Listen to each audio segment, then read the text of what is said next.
live on TikTok. And welcome, everyone. Welcome to Wealth Wednesday.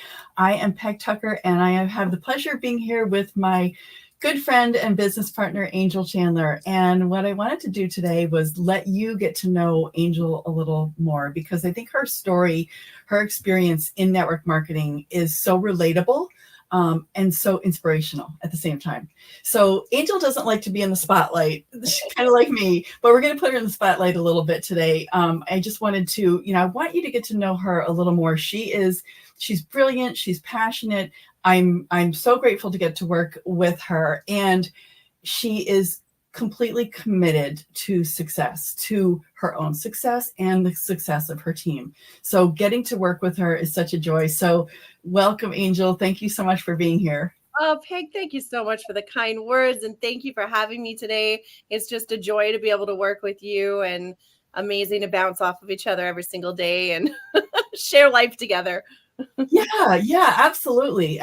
So speaking of sharing, if you're watching right now on live, let us know you're here. If you're watching on the replay, say replay. Share this with someone who will resonate with this on your team, because I think this is going to be a great piece of content to use for people who are like, oh, I don't know if I want to do this, because this is part of Angel's story too, right? So, and if you're sharing let me know, because at the end of the year, I'm giving away 2 books. I don't know if you can see them. 2 of my, yeah, there we go. The Big Leap and The Miracle Morning, 2 of my favorite books from this year. So if you do share, let me know. So Angel, I just want to start off with, what do you feel are the key factors that have contributed to your success in network marketing? What are the key things that you feel like people need to focus on when they're looking at this? Working on my mindset daily, like learning the skills that successful people apply in their mind to keep them focused, to keep them determined, to keep them disciplined, but also like to keep them motivated, because every day isn't great and there's lots of failure and there's lots of things that come out of nowhere. And you're like, oh, is this going to happen? There's a lot of that feeling, especially in the beginning. Is this really going to happen?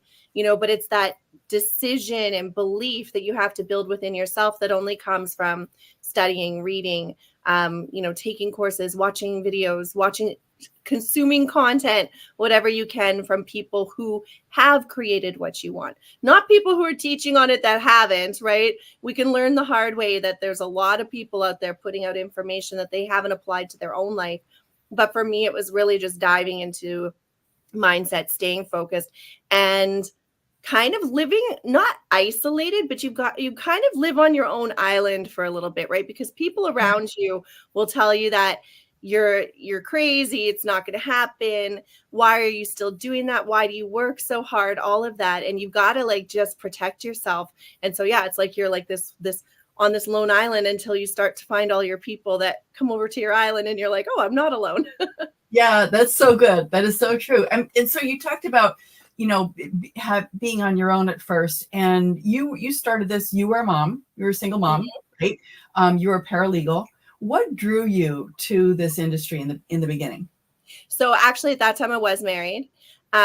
This is 12 years ago, and nothing drew me to it. A friend sent me an email, and it was all about this product. It was Vima back then. I can say it because they don't even exist anymore. And it was a mangosteen shot. And I loved health and wellness and working out and all of that stuff. And I was like, I emailed her back. I remember I was sitting in my church parking lot. My daughter was practicing riding her bike. And I was like, Christy, can I sell this here in Winnipeg? And she was like, actually, then the videos came, right? And then I was like, oh man, this is one of those things. And my past experience with one of those things was somebody who had pestered me, sent me videos that I didn't understand, triangles and dots. And I was just like, I don't even know what you're selling. Never mind what I'm supposed to understand from this. So I ghosted, right? Didn't answer phone calls. Back then we still had an answering machine, wouldn't answer the calls. It was so funny. So that was my experience with this industry. So I really had to be like, okay, how does something that I was so interested in partner with something that I'm avoiding so much?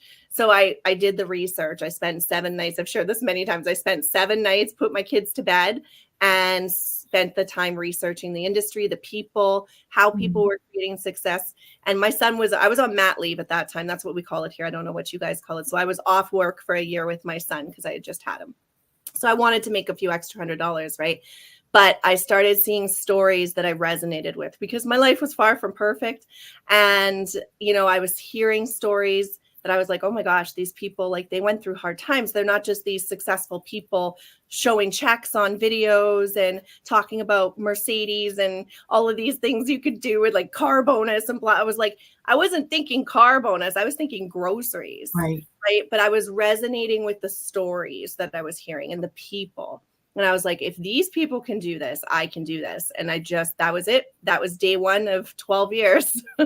So you got in, and you've talked about you got in and you started being a student, and then you ended up working. You have in your career worked with some top trainers in the industry. Yeah. And what are some lessons or strategies that you picked up there that you feel have helped you now? Really staying true to yourself. Being okay with yourself, being okay with sharing who you are, knowing that you don't have to fake it. You don't have to be somebody that you're not. You can still have your personality and still shout from the rooftops that you're doing something big without faking any type of success. That's what I learned a lot. But a lot of it was confidence. If you've made a decision for yourself, for your family, for your finances, for your health, you've made that decision. Nobody else is going to make that decision for you. So the confidence in that decision, if you've made a decision, then you better darn well be confident in it, right? Then you haven't made a decision. If you don't have the confidence in what you're doing, the decision hasn't been made. So you have to go back to that. So it was really a lot of training on watching people that just no matter what was thrown at them, they knew who they were and they knew where they were going, and they knew how to train us on that as well, right? How to have that posture, right? Higdon taught on posture for years and years back then. And it was how to have posture, not just in the industry, but in yourself.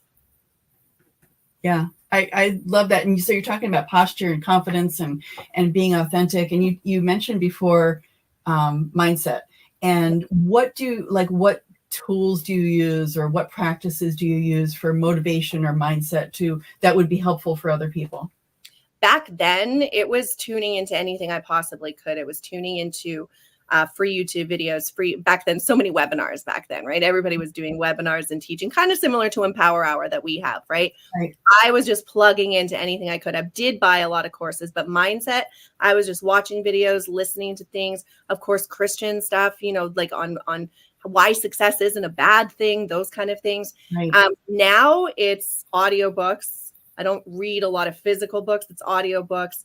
It's morning habits that I do, declarations. I'm big on that, big on setting my intentions for the day, big on ending with intentions for the day, on success, like asking myself questions at night, just really focusing on when something hits me now, how much time am I going to give to that negative feeling? Or because feelings are real. We can't always be these. I don't believe in this whole positivity all the time thing. You can take negative feelings and turn them into a very positive thing. Negative feelings also will show you some ways that you're lacking in growth or lacking in where you need to be or things you need to work on. So I don't pretend to be like, oh, every single day I'm happy. No, that's quite not true. But when something happens in real life, you can give yourself the emotions and decide how long you're going to give to that. But if it's not real life, if it's just you and the conversation in your head, how true is that? How much power are you giving to something that doesn't exist? I'm an overthinker. I overthink.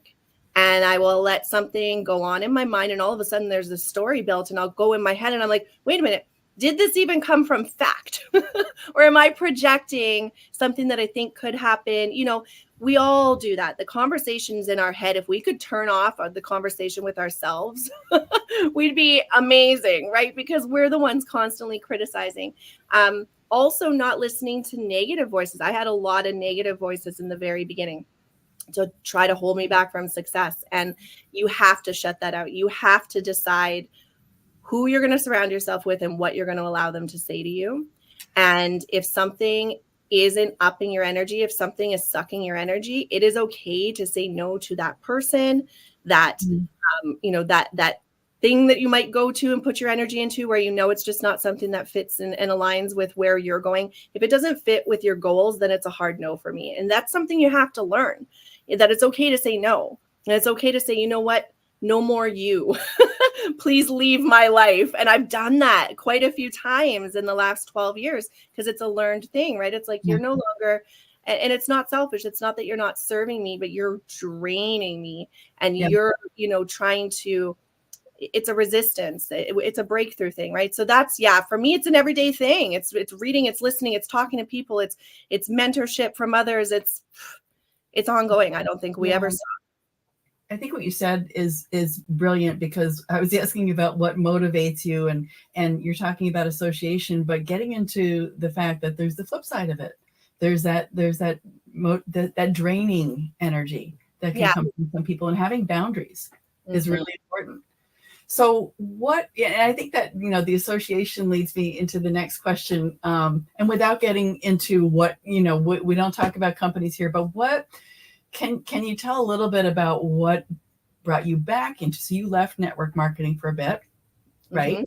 You were doing your own business, staying true to your entrepreneurial side, Yeah, but you were drawn back in. it was. And since you've drawn back in, talking about the motivation and the affirmations and your spirituality, you have manifested success so greatly recently. Like you are blowing it up. So just get a little bit into that. Like what drew you back in? And I think probably what we're talking about is part of it. Like you don't have conversations like this in traditional business, right? Right. Oh, for sure. So that actually goes back even a little bit further, because when I first got divorced, I was no longer, oh, this is such a long answer. I hope it's not boring. So one company I'd built really big, the company changed the compensation plan on us. Mm. And so many people, I'm sure, can resonate with this right now, right? We hear the industry changing and companies making decisions and that affect their field. And this was a decision that affected the field and was kind of put under the rug, like we shouldn't know about it. And so that really soured me.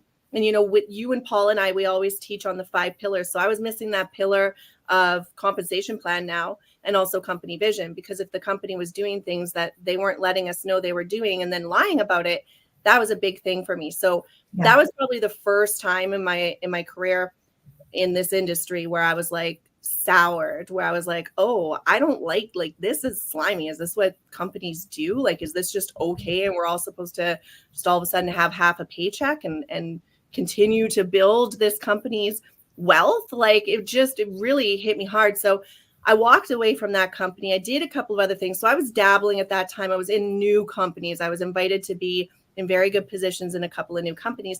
So when I got divorced, I didn't have a full-time income in this industry. I had to go back to being a paralegal, which I was really good at when I was a paralegal before network marketing. Holy smokes, once you become an entrepreneur, sitting in a cubicle with a bunch of real estate files and people yelling at you and lawyers mad at you half the time, I got fired in 10 months and not just because I didn't want to be there, but I was working my business. I'm not going to lie. I was doing my business on the side, and I got they knew I wasn't putting my full effort in my 8 hours. So, but it was, it was God's gift to me, because it was like, okay, you kind of plan everything out. I got a great position with a company that, I had a deal with them. Right. So it took care of me for a year. And then I started doing traditional business. I got invited to build a tech company, and then I started my own influence group company. And I got into network marketing. I was kind of like, you know what? It's work that I don't know that I want to do again. I don't know that I want that let down again. I don't know that I want to let down people again. I felt like I had let down my team, because people follow you and they trust you. And then all of a sudden you're let down, but they are looking at you. They're not looking at corporate saying, why did you do this? They're saying, why are we here? Right. Or at least I took that on as a responsibility. So that's why I was out. And then Clubhouse came out. I was asked to host a room in network marketing, and it's like, we're all home. It's fun to get on the phone and talk to a bunch of people. I was still continuing to train and mentor and write courses and help people with all that kind of stuff. I loved it, right? That was just a passion of mine I was never going to give up. And so we were doing Clubhouse, and I met a man, a gentleman that some of you may know named Paul Capozio. And he was coming in the rooms. It was probably a good year and a half. He invited me into rooms with him and Alex Stern. We hosted stuff together, and I consulted with him on my personal traditional business. And I just said, what are you doing to create success? Like, here you are. This is your first company and you're a multiple 7-figure earner. Like, what is this? How are you doing this? And he started telling me what he was doing. And I'm like, I don't have time for this. I'm so busy with my businesses. I don't have time, but I'll take a spot. So I took a spot, and probably for a good year, used the products, got to know the products, got to watch his leadership, got to watch you guys on the team training and your calls. And I'd pop in here and there. I was like this little fly on the wall all the time, right? Like, oh, here's Angel. Oh, no, now she's gone.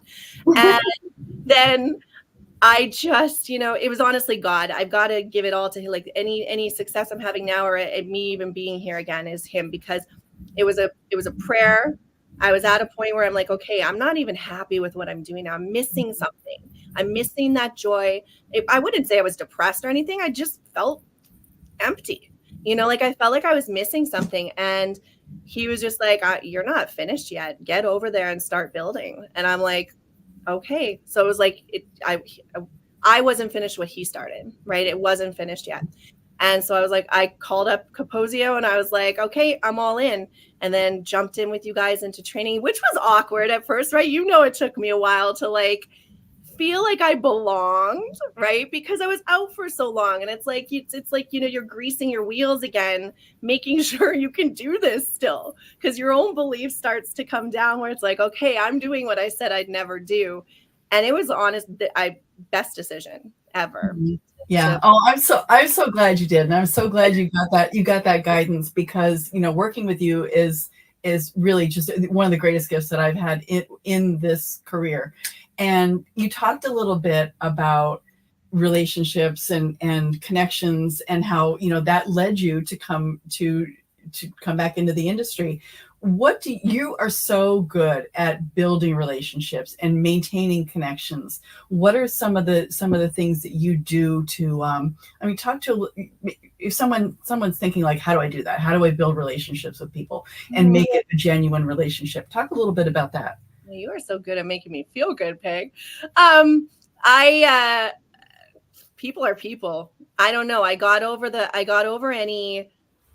don't believe that just because you have a certain income or a certain success level or even certain years of experience, there's respect for the experience. There's respect for, what they've achieved. But I don't believe there's this and this, right? Like, I just think people are people. So building relationships in the industry is very easy for me, because I have no problem just talking to people and being like, hey, so you're doing this. What did you do? I have no problem just having a conversation like normal people, which then, as you learn those skills, it's easy just to talk to people. If I'm going to start a conversation, I really love LinkedIn, for instance, right? I'm more business. I like to focus on the business side of this. I love products, of course, but I focus more on business. So conversations on LinkedIn is just, hey, tell me more about what you do. And I'd love to connect to see if we can collaborate on anything or how we can help each other. Yeah. That's not intrusive, right? Each conversation starts that way. So it's just really easy. It's like everybody's looking for something. Everybody wants to be noticed. Everybody wants to be loved. Everybody wants to be seen. And if you just remember that and you're really coming from a good place, then conversations are easy. But if you're coming from a place of desperation, so many times that's something that people have to learn, right? Even if you're feeling desperate, even if your situation is desperate, people feel a desperate energy. So it's like, you gotta, even if it's like the hardest thing for an hour a day for you to do your prospecting, you gotta suck it up. You gotta pump yourself up. You gotta look in the mirror and say, you're the best network marketer out there. Everything you do is successful. Everybody loves you. Every conversation goes great, and just go out and do it. Because if you come from, okay, now I got to do this part of the 5/5, which is connecting with people, and I don't even know how to talk to people, and I really need this to work. And what if they say no? That you may as well just not do it, because that energy is just felt in the conversations, right? And some people just don't know how to have conversations, and it is a learned skill. If you don't know how to talk to people, or if your company hasn't taught you what to say and how to have conversations, then you got to seek some training on that. And, Yeah. if you're getting people not even responding to you because of the way you're approaching them, you're doing something wrong. You can't continue to do the same thing over and expect the different results. So yeah, for me, it was just always learning different strategies, and then just realizing, just be real, just have a conversation. I'm very blunt, which I know doesn't work all the time, but I am blunt in, hey, I'm looking to do business with you. You're exactly who I'm looking for. I don't know if this is for you or not, but I'd love to chat if it is. If they say no, okay, no problem. But if you know anybody, this is what I'm looking for. So would love the connection. If you think of anybody, here's my number, right? It's very easy. If somebody said that to me, I'd be like, hey, cool. And I have connected people by doing it, right? Appreciate the authenticity, right? Yeah. And yeah, I mean, it just shows integrity, really. And so you've been in the industry, is it 14 years? It'll be almost 13. I'm closing in on 13 here. Okay. Yeah. So I'm sure you've seen many changes, and just briefly, there's been so much talk recently about the changes in the industry, and we've had conversations about, like, the industry is good, like, right? There might be some people going, well, I don't know what's going on. So just, if you could just talk just a little bit about that, and where you see the future going for yourself. For myself. Oh. Yeah, the industry is fine. I'm actually excited about a lot of what's going on, and not excited. Of course, I'm like empathetic to the people who this has really rocked your business, but there's places to go. There's rebuilding happening for people. And that's, the fact is, the best opportunities are going to thrive right now, because the ones that follow those 5 pillars are solid. So I'm actually excited about it. It's almost like we're cleaning house, because there's so many things. And that's why I really encourage, actually, it's tonight that we do the 5 pillars training. So you got to come tonight, because you got to find out what those 5 things are. A lot of people, and Paul trains on this, they're making emotional decisions right now and jumping into something and not going through those 5 things, and not saying, does it have all of these things, or am I jumping into something because I'm getting maybe tossed some money or a good position? Like, you got to really, and I don't even agree with those kind of things. Right. So, I think I'm excited. You and I were talking yesterday about a lot of the old school stuff is coming back, because one of the CEOs came out and said, oh, it's a dead industry and it doesn't work anymore. And oh my goodness, come on, social media doesn't work anymore. Like, as if, but now we're combining the old school stuff. I think we're going through that technology. Yeah, because COVID took us to like social media extreme, right? Like, where it was just like, that's everybody was on their phones working. And now we're kind of going back to that. Hey, like, I like calling into a sizzle call and listening to something. We're getting messages left on a sizzle call. Yeah. Like, when have you heard of that happening recently, right? And then just, the presentation still kind of going back to an older style. I am excited for people that are still saying yes to this. I think that if you've made a decision that this is the industry for you, don't let outside opinion, don't let people who just decided that they're going to take away 50% commissions and give you 10 decide that this doesn't work anymore. It's a pocket stuff, like their stuff in their pockets, not yours. So don't listen to that. And for me, where I'm going, oh my goodness, I got like a 10, 15 year plan, right? Like, I'm definitely not stopping in the next few years. I really see myself going probably even more into mentorship as I get my business to where, like, we're going global right now. We've got so many countries we're building that it's just like, it's like I'm playing Risk, and I want to I want to just get more countries. Oh, I love that. I love the global business. I'm addicted to it. And I said on our call the other day, I'm obsessed with it. So I know there's no stopping. It's only getting bigger and bigger. I'm excited right now for the people that I'm working with, and to start, like, taking them on trips and giving that, and doing incentives, and doing, giving gifts. Like, I love to give and spoil people. So I see myself doing a lot more of that, because we just have so much going on right now that's so exciting.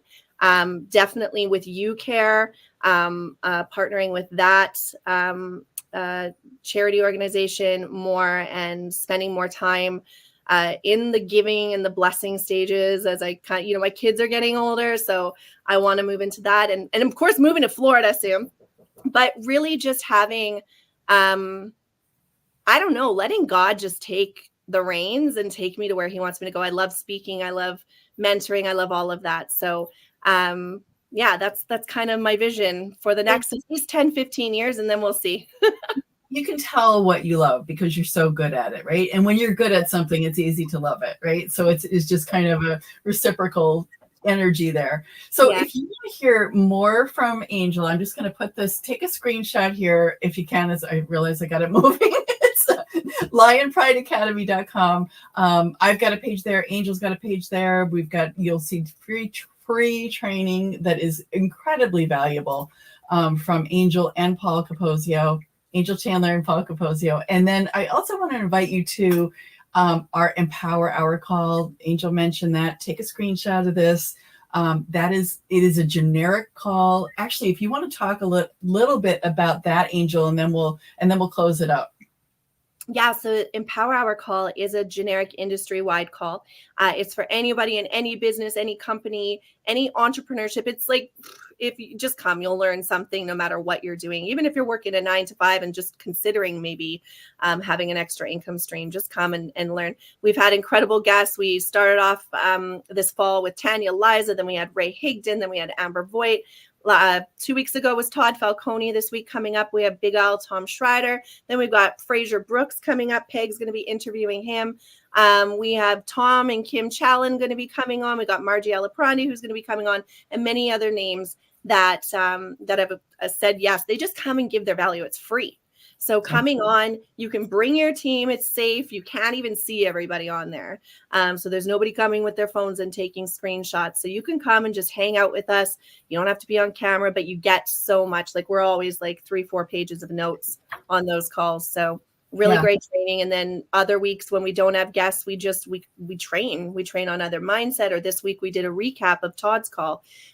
Really all about decisions. It was a great call, digging into that, because Todd dropped so much value. It was almost like, it was your mind was blowing up and you couldn't take notes fast enough. So it was really great to recap that. So if you want the replays and also reminders about those calls, you can text this number right here. You can take a screenshot of that. And Angel, I am so glad to have done this with you. You're my pleasure. Thank you, Peg. This was fun. I didn't know what was coming. Well, it's been a lot of fun, and next week I'll call Paul Capozio on the hot seat. So. All right, I'll be watching that one. Thanks everyone for hopping on. We'll see you next week. So much. Bye, guys.